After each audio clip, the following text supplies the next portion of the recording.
Imekata dakika moja baada ya kugonga saa 3 kamili majira ya Afrika Mashariki. Penzi msikilizaji popote ulipo, natumai hubuheri wa afya. Hujambo na karibu. Mimi ni Martha Okoth.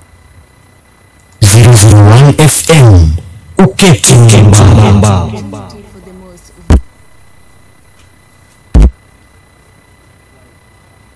001 FM uketi mbamba.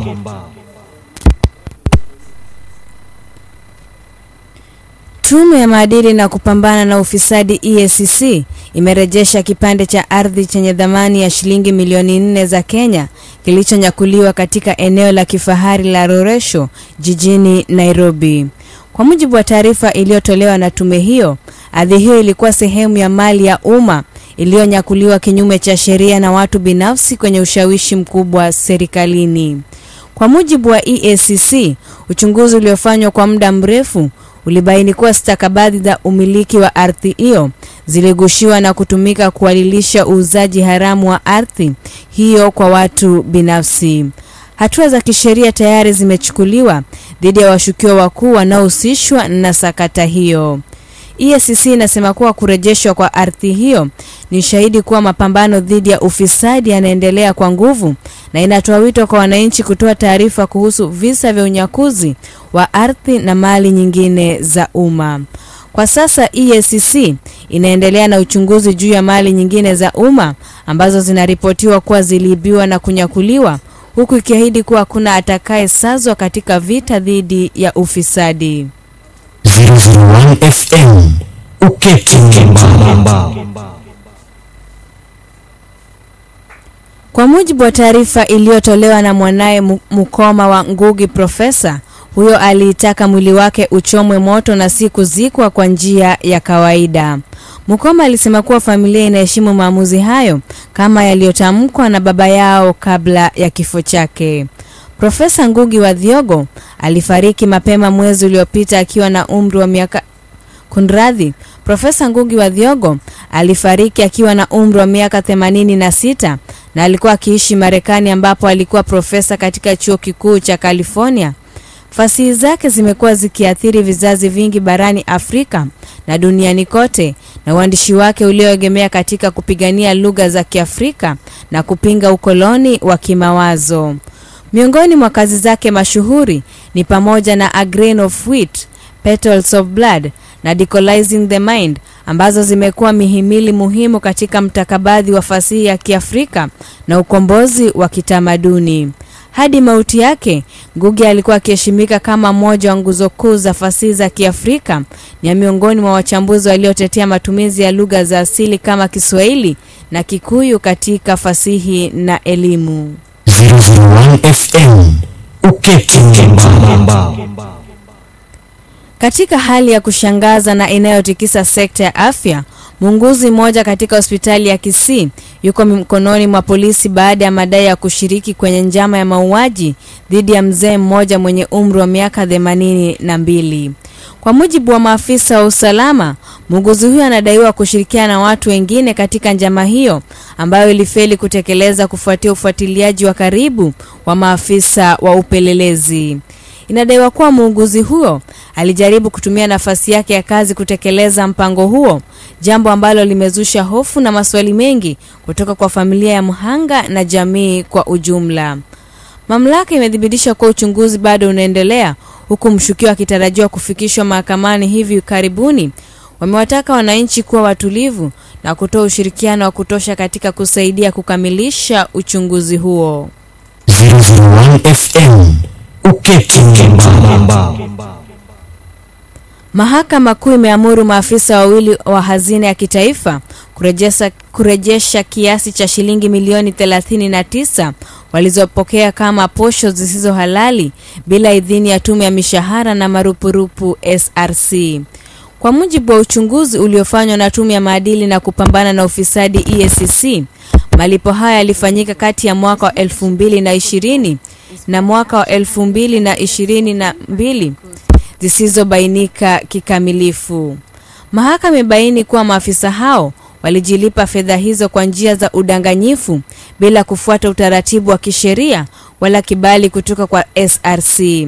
Katika uamuzi wake, jaji amesema kuwa kuna ushahidi wa kazi ya ziada au huduma yoyote halali iliyotolewa na maafisa hao ambao ingestahili posho hizo. Mahakama imewaagiza warejeshe fedha hizo kwa serikali mara moja.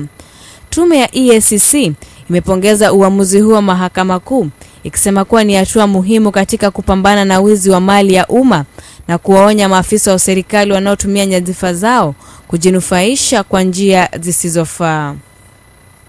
001 FM uketi mbamba.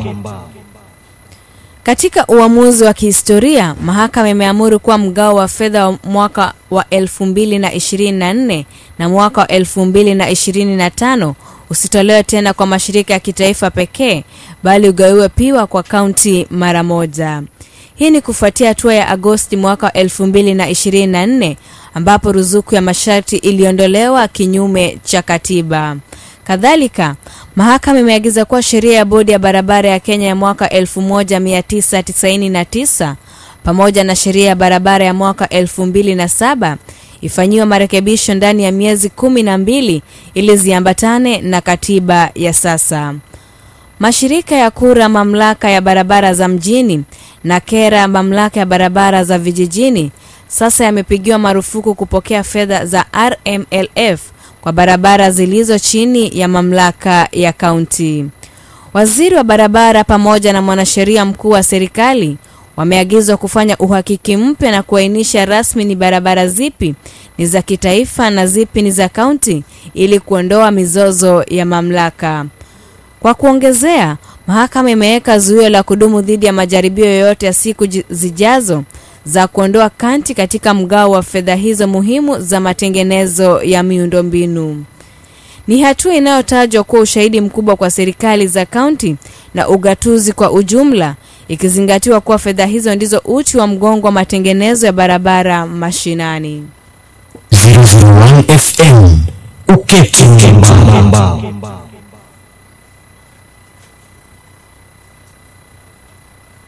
Serikali imetangaza kwamba itazindua rasmi mpango wa Climate Works maarufu kama kazi mtaani siku ya Jumapili ijayo, mpango unaolenga kuhusisha zaidi ya vijana 110,000 kutoka kaunti zote 47 nchini. Mpango wa Climate Works umetajwa kuwa sehemu ya juhudi za serikali kukabiliana na athari za mabadiliko ya tabia nchi, huku ikitoa nafasi ya ajira kwa maelfu ya vijana katika maeneo ya mashinani. Kwa mujibu wa taarifa kutoka serikalini, vijana watakaojumuika katika mpango huu watashiriki katika shughuli kama vile upandaji miti, usafi wa mazingira, uhifadhi wa vyanzo vya maji na kazi nyinginezo za kijamii zinazolenga mazingira na kuimarisha ya watu katika jamii zao. Mpango huu unafufua kumbukumbu ya kazi mtaani, mradi uliokuwa wa kusaidia vijana wakati wa janga la COVID-19 na sasa ukibadilishwa kuwa chombo cha kupambana na mabadiliko ya hali ya hewa, huku kiwapa vijana fursa za kiuchumi. Uzinduzi rasmi wa mpango wa Climate Works unatarajiwa kufanyika Jumapili, ambapo viongozi wa serikali na maafisa wa mazingira watahudhuria hafla hiyo, huku wakitoa maelezo zaidi kuhusu utekelezaji wake. Re-emphasize what PS Hinga has spoken to and register themselves. This portal will be open for 10 days for that particular registration process, after which we will then embark on recruitment. The other thing that is important to note is how much the young people will be earning.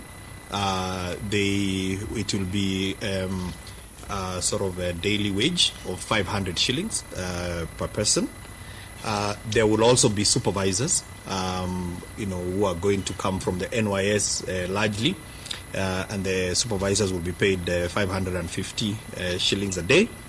They will be paid via mobile money, and we have been working very successfully with Safaricom and M-Pesa. So it is very, very important that as you register yourself, you also take the opportunity to go and make sure that your line is working, your M-Pesa line is working, because that is going to be the wallet that we're going to use to pay you. Mine is Huo ndio mwisho wa habari zetu ndani ya 001 FM. Nitarejea timu yapo saa 4 kwa habari zaidi. Mimi ni Martha Okot.